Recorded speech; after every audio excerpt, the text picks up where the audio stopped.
Olá, queridos, a paz do Senhor Jesus. Bem-vindos ao assunto de hoje, a ressurreição de Lázaro. Esta é a 9ª lição do trimestre que estamos estudando sobre João, o Evangelho do Filho de Deus. E o texto para leitura em estudo, João capítulo 11, do verso 21 ao 48. E os tópicos que vamos abordar são eles. Primeiro, a amizade com Jesus. Segundo, atitudes de Marta e Maria. E terceiro, a ressurreição de Lázaro. Os objetivos desse comentário são os seguintes. Primeiro, entender que os amigos de Jesus também podem ser afligidos. Segundo, acreditar que estar aos pés de Jesus é o melhor lugar. E terceiro, crer para ver a glória de Deus. E eu sugiro que você faça a leitura de todo o capítulo 11 do Evangelho de João, que somado a esse comentário, o seu aproveitamento será ainda maior. E para você que ainda não se inscreveu, está me assistindo agora ou já de outras vezes, se inscreva no canal. Não esqueça de deixar o seu like, de fazer o seu comentário, de apertar o sininho para ser informado todas as vezes que o novo vídeo for postado. Compartilha esse link com mais alguém e juntos vamos proclamando a palavra do Senhor nosso Deus. Na introdução desse comentário, o escritor diz que este é o 7º, o último, o maior dos milagres públicos operados por Jesus e registrado neste evangelho. Foi realizado na última semana antes de Jesus ser preso e morto na cruz do Calvário. Primeiro tópico, a amizade com Jesus. João capítulo 11, do verso 1 ao 19. No meio do deserto de hostilidades enfrentada por Jesus em Jerusalém, havia um oásis em Betânia, a amizade de Marta, Maria e Lázaro. Um lugarzinho onde ele sempre se refugiava. Lá no Evangelho de Mateus, capítulo 21, verso 17, nós temos uma referência também acerca disso, o lugar onde ele procurava chegar. Primeiro subtópico, o amigo doente e morto, João capítulo 11, verso 3. O texto diz que Lázaro, irmão de Marta e Maria, estava gravemente enfermo. E Maria envia um mensageiro a Jesus, pedindo a ajuda, apenas lhe informar que aquele a quem ele amava estava enfermo. É interessante observar no texto que ela não manda chamar Jesus. E por que ela não manda? Já que eles são tão amigos e o seu amigo está enfermo e ela não manda chamar. Na verdade é que Marta e Maria, elas tinham consciência do perigo que Jesus estava enfrentando, o que estava correndo. As autoridades querendo colocar a mão nele. Lá no capítulo 10, verso 39 e 40, Jesus fora refugiar-se do outro lado do Jordão. Então, o objetivo da mensagem de Marta e Maria para Jesus era informar, talvez na expectativa de que ele pudesse fazer alguma coisa, mas sem pressioná-lo de que ele viesse, porque na cabeça delas, possivelmente se dissesse, vem aqui, pela amizade que ele tinha, pelo bom relacionamento, pelo oásis que eles se tornavam para Jesus, Jesus viria, mas de repente seria um prato cheio para os seus adversários, os seus algozes, colocar a mão sobre ele. Por isso elas não estão chamando. Nada mais era necessário, somente informar. O texto diz que a distância era de 32 quilômetros aproximados. E o mensageiro, para entregar essa mensagem, ele gastaria um dia de viagem para ir e um dia de viagem para voltar. Ele vai, informa Jesus, mas Jesus demora ainda 2 dias para chegar até na aldeia de Marta e Maria. E nesse caso, Lázaro já está sepultado há 4 dias, porque no dia que o mensageiro saiu, no mesmo dia Lázaro morreu. E o evento conta então do dia. Para os judeus, o dia do episódio já é o primeiro dia. Jesus chega, Lázaro está com 4 dias morto. O escritor diz que o amor de Jesus por Lázaro não manteve longe de sua vida a doença e as dificuldades. Mesmo Jesus amando tanto Lázaro, mas isso não impediu de que as dificuldades, que a doença chegasse. Algumas lições podem ser aprendidas com esse episódio. Primeiro é que as crises são inevitáveis. Lázaro, mesmo sendo amigo de Jesus, ficou doente. A segunda lição que nós extraímos é que as crises podem aumentar. Lázaro piorou e chegou a morrer. Há momentos em que somos bombardeados por problemas que escapam do nosso controle. É verdade, ainda nos nossos dias. Independentemente do bom relacionamento que temos com Deus, do tempo de fé que temos, da comunhão, da intimidade, mas enquanto aqui estamos palmilhando nesta terra, nós não estamos imunes, muitas vezes, dos problemas que às vezes nos cercam. Em terceiro lugar, as crises produzem angústia. Quando a enfermidade chega à nossa casa, ficamos profundamente angustiados. E isso para qualquer um de nós, seja lá quem formos, a fé maior que tenhamos em Cristo, a enfermidade bateu, a gente já começa a entrar em angústia. Nessa hora a dor aumenta, pois nossa expectativa era receber um milagre e este não chega. Nós estamos aguardando, esperando, e aí a angústia aumenta muito mais. É o que nós observamos à luz do texto. Por melhor e maior amizade, maior e melhor credibilidade que tenhamos da nossa fé em Cristo Jesus, nós não estamos imunes de enfrentar os problemas e as dificuldades do nosso dia a dia.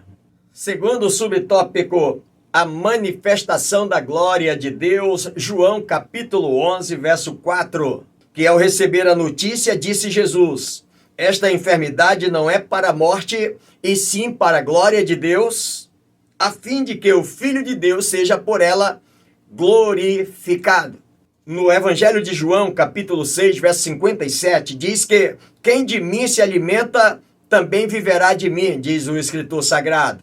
Esse bom relacionamento, essa mútua intimidade que existia entre Lázaro e Jesus, um determinado escritor chegou a dizer que Lázaro não poderia enfermar e morrer sem afetar a Jesus devido ao bom relacionamento e a mútua intimidade que tinha entre eles.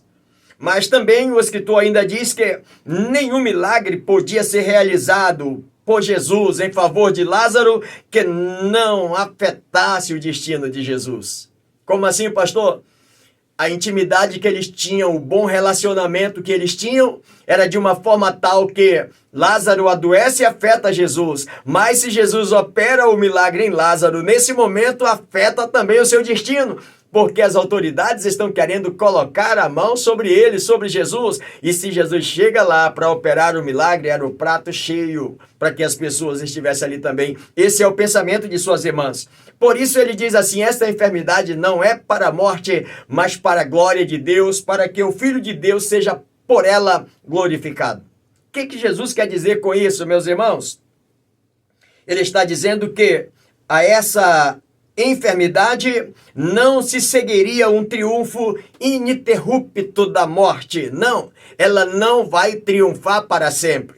Ela vai matar o Lázaro, mas ela não vai triunfar porque o autor da vida vai chegar.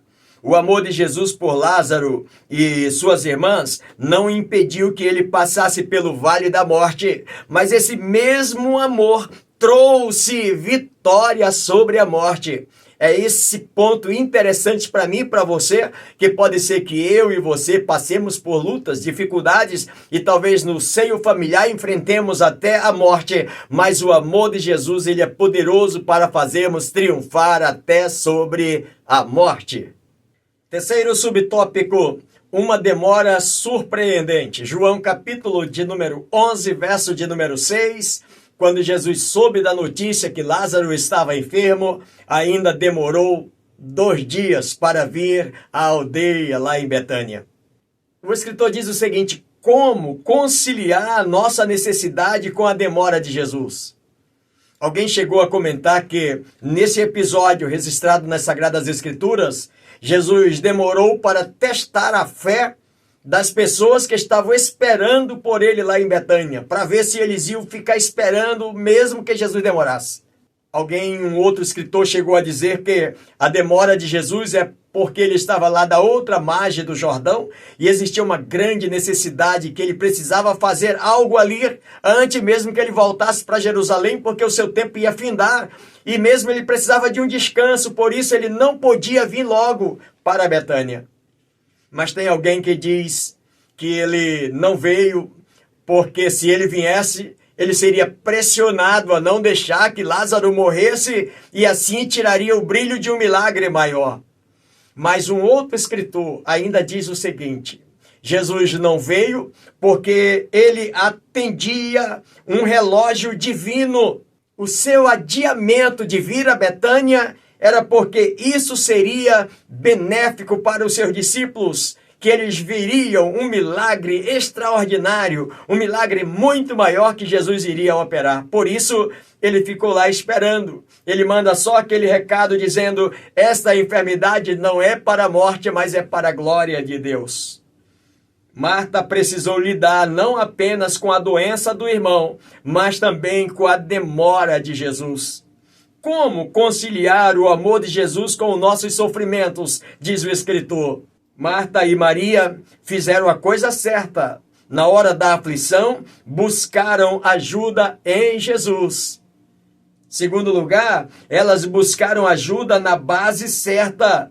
Basearam-se no amor de Jesus por Lázaro e não no amor de Lázaro por Jesus. O escritor ainda diz que hoje nós dizemos: Jesus, aquele a quem amas está com câncer, ou aquele a quem amas está se divorciando, ou aquele a quem amas está desempregado. Muitas vezes não. Muitas vezes nós mudamos esse discurso. Nós queremos impor para Deus: Senhor, eu não aceito. Tu sabes que eu sou teu servo, eu te sirvo. E fazemos aquele drama diante de Deus, como que se Deus, ele esteja sensível a nossos dramas. Ele continua sendo Deus. Marta faz o seguinte: Senhor, aquele a quem tu amas, porque ela sabia que o amor de Deus predominava todas as coisas. O nosso amor por Jesus pode ser falho, mas o amor de Jesus por nós, ele é imbatível. Jesus poderia ter impedido que Lázaro ficasse doente e também poderia curá-lo à distância. Ele já havia curado o filho do oficial do rei à distância. João capítulo 4, verso 46 ao 54. Por que não curou seu amigo a quem amava? De lá mesmo deu uma ordem, deu uma palavra, se bem que quando aquele servo chegou lá, Lázaro já tinha morrido. A atitude de Jesus parece contradizer o seu amor. Alguns judeus não puderam conciliar o amor de Cristo com o sofrimento da família em Betânia, conforme está registrado no verso 37 desse capítulo 11. Eles pensaram que amor e sofrimento não podem andar juntos. Se Jesus ama tantos, por que ele está sofrendo? Então, ele não é tão amado assim, porque se ele fosse amado, ele não estaria sofrendo. E se ele está sofrendo, então, está descartado que Jesus não ama ele. Eles pensavam desta forma. O fato de sermos amados, meus irmãos, à luz do nosso comentário de hoje, sermos amados por Jesus não nos dá imunidades especiais. Eu e você, todos nós, mesmo sendo tão amados pelo Senhor, tão queridos pelo Senhor, nós não estamos imunes. Podemos enfrentar, sim, as dificuldades, os problemas, as crises, as necessidades e, por que não dizer, até mesmo a morte no meio do nosso ciclo familiar. Sim, nós não estamos isentos. Isso não significa dizer que não somos amados do Senhor. O Senhor continua nos amando, mesmo quando nós enfrentamos as mais diversas dificuldades no nosso dia a dia. Segundo tópico, atitudes de Marta e Maria. João capítulo 11, verso 20 ao 37. O texto diz que os ensinos essencial desse episódio está contido nas promessas de Jesus, em João capítulo 11, verso 25 e 26, quando disse Jesus: eu sou a ressurreição e a vida, quem crê em mim, ainda que morra, viverá, e todo o que vive e crê em mim não morrerá eternamente. Crê isto? Primeiro subtópico, a atitude de Marta. João capítulo 11, verso 20 e 21. Senhor, se estiveras aqui, não teria morrido meu irmão. Mas também sei que mesmo agora, tudo quanto pedires a Deus, Deus tu concederá. O escritor diz que essas palavras de Marta, elas fluíram do seu coração, não simplesmente do seu entendimento, da razão humana, mas do seu coração, porque Marta estava completamente arrasada diante do fato. Marta lamenta a demora, mas crê que Jesus, em resposta à oração a Deus, pode reverter alguma coisa. Se o Senhor orar, Deus pode reverter. O escritor ainda diz que Marta, até o presente momento, ela não tem noção, absolutamente nada, de que Jesus é o próprio Deus. Ela ainda está crendo num Jesus que poderia ter evitado a morte do seu irmão, num Jesus que pode ressuscitar o seu irmão no final dos últimos tempos, mas Marta não crê que Jesus possa fazer o milagre agora, no presente momento. Ela não, agora não dá. O escritor diz que ela vacila entre a fé e a razão, porque ela tem fé que ele poderia ter feito antes, tem fé que ele pode ressuscitar no final dos tempos, mas agora a razão diz que, a lógica diz que não tem mais o que fazer. O escritor ainda diz o seguinte, irmãos, somos assim também. Nós não temos dúvida de que Jesus realizou os seus prodígios no passado, nós não temos dúvida de que ele fará coisas extraordinárias no futuro, mas nossa dificuldade é crer que ele opera ainda hoje com o mesmo poder que ele operou no passado. O escritor diz o seguinte, o grande erro do se fosse diferente de Marta, foi omitir o poder presente do Cristo vivo. Alguém chegou a dizer que Marta, ela é a boa representante da nossa geração. Como assim, pastor? Cheia de trabalho, cheia de atividade, mas com o tempo reduzido à meditação, à oração e ao estudo e à confiança no poder da palavra de Deus. Marta vivia no passado ou no futuro, mas é no presente que o tempo toca a eternidade. Eu e você somos desafiados a crer. É no presente que o tempo toca a eternidade. Quando nós cremos em Deus, quando nós continuamos crendo nesse poder maravilhoso ainda hoje, é esse poder que cremos hoje, que ele vai tocar a eternidade, onde nós também um dia estaremos para sempre. Se não cremos no poder de Deus hoje, como será que nós creremos que vai ser o nosso amanhã? Portanto, é importante, irmãos, hoje crer que ele é poderoso para operar ainda nos nossos dias. Segundo subtópico, a atitude de Maria, João capítulo 11, verso 32. O texto deixa claro que Jesus chega na aldeia, Marta vai lá primeiro conversar com Jesus, volta, informa a Maria, e Maria vai, se apresenta diante do Senhor Jesus, e diz o texto que ela faz a mesma afirmação que fez Marta. Senhor, se tu estiveras aqui, o meu irmão não teria morrido. Só que Maria tem uma atitude completamente diferente de Marta. Marta fala aquilo para Jesus e volta, talvez para ver as situações, o que estava acontecendo lá na sua casa, cuidar de colocar alguma coisa em ordem, e enfim. Mas Maria não, Maria fala essas palavras para Jesus, se curva aos seus pés e começa a chorar, a se derramar diante do Senhor Jesus. Alguém chegou a dizer que Maria, ela representa aqui a alma faminta, faminta da presença de Deus, faminta de mais intimidade com Deus, faminta de comunhão com Deus, faminta de um bom relacionamento, faminta de uma resposta divina, ou seja, aos pés de Jesus, constantemente ali chorando.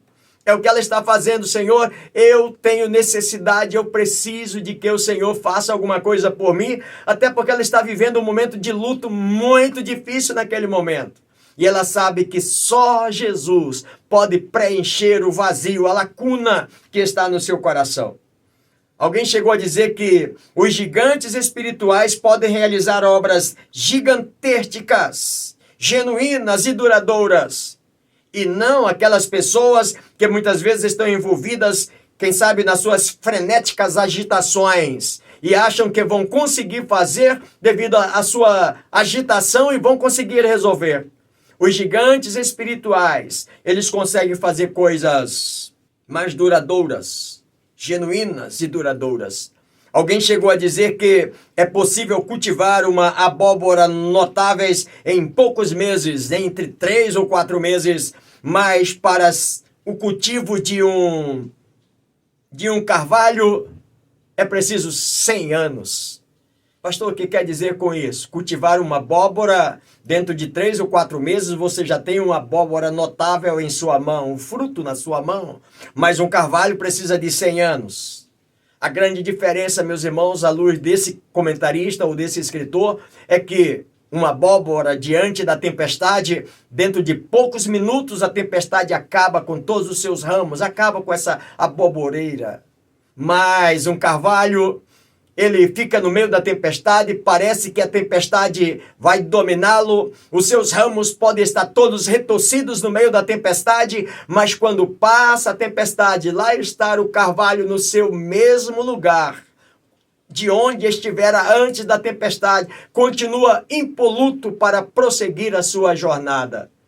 Quando observamos à luz desse comentário, a diferença é essa. É que muitas vezes aqueles que correm muito e que não param aos pés do Senhor, não querem tempo para meditar na palavra de Deus, não querem tempo para orar e acha que vai fazer todas as coisas às suas pressas, a seu modo, é possível que até consiga coisas logo de imediato, mas não são duradouros. Duradouros são aqueles que estão aos pés do Senhor Jesus, à semelhança de um carvalho. Demora muito tempo, mas depois pode vir a tempestade, pode vir a dificuldade, ele continua de pé.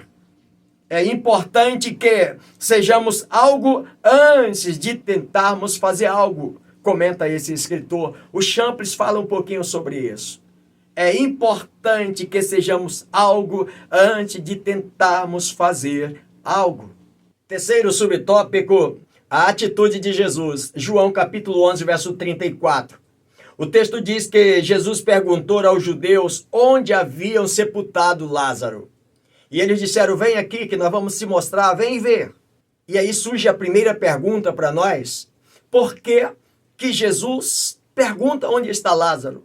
Já que ele é Senhor onisciente, onipotente, onipresente.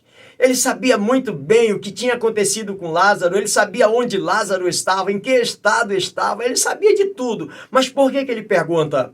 Alguém chegou a dizer que Jesus pergunta exatamente porque queria envolver as pessoas no milagre que ele ia fazer.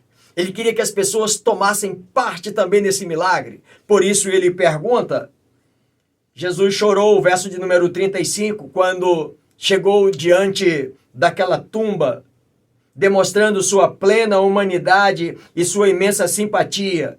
De fato, Jesus amava Lázaro. Outros começaram a dizer, por que ele não impediu, já que ele amava tanto? Por que ele não impediu que Lázaro morresse? Ele não poderia ter impedido isso? Jesus se identifica, à luz do escritor, que ele está chorando ali, porque ele se identifica com a nossa dor. Aquele que cura as nossas chagas é ferido conosco. Quando nós estamos sofrendo, quando nós estamos feridos, quando nós estamos machucados, ele se identifica com a minha, com a sua, com a nossa dor. Ele sabe exatamente o que nós estamos passando, o que nós estamos sofrendo e o que nós estamos precisando, sim. Ele se identifica. É isso que nós aprendemos no texto.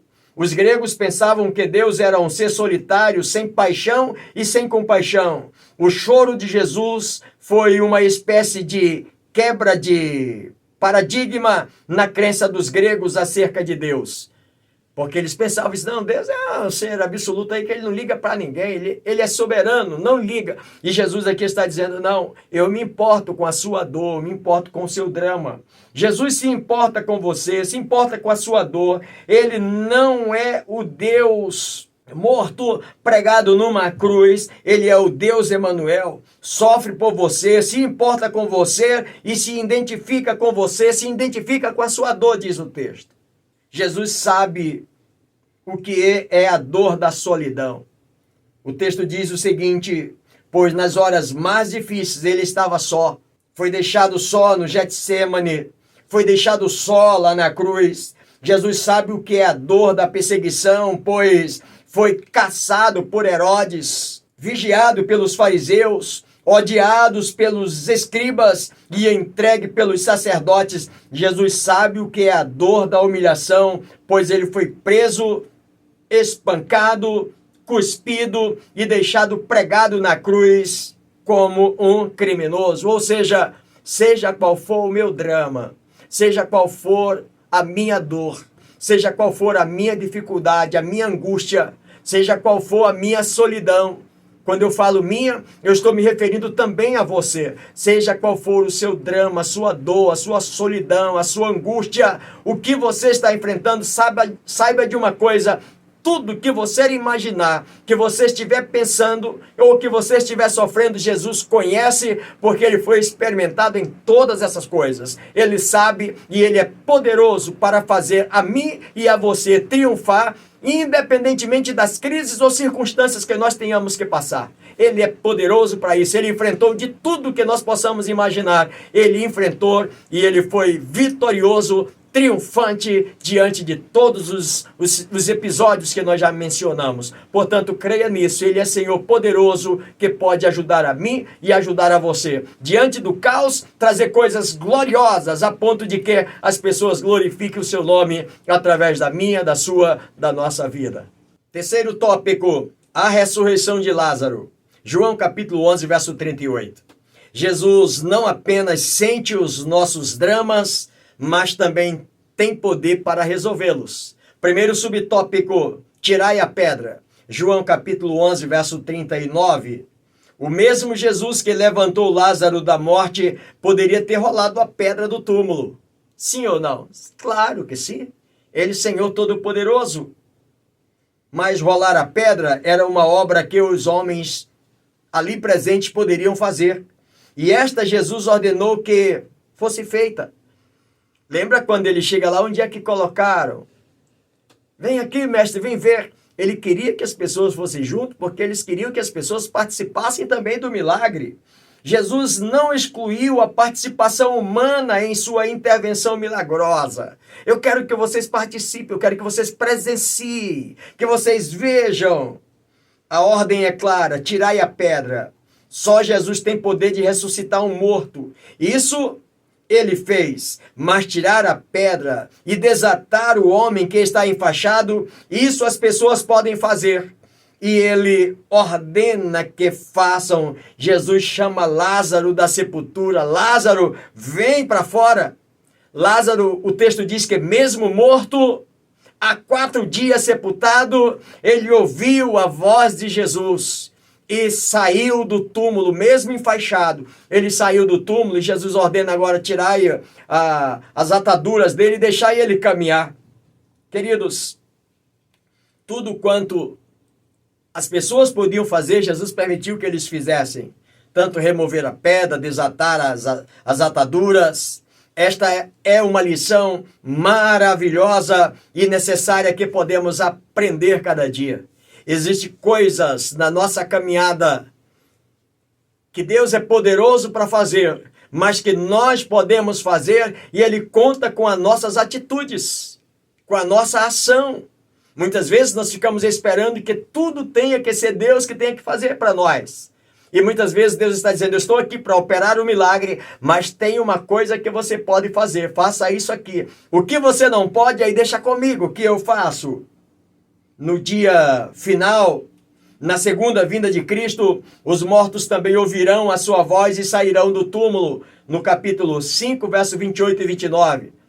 Para mostrar, irmãos, para nós, aumentar a nossa fé, cremos que assim como Lázaro estava há 4 dias e ouviu a voz de Jesus e levantou-se de lá, eu e você, no dia que o Senhor Jesus vai voltar para buscar a sua igreja, se nós não estivermos vivos, já tivermos partido para a eternidade, mas lá no túmulo nós ouviremos a voz do Senhor, a sua soberana voz, e de lá nós sairemos para o encontro do nosso amado Senhor e Salvador.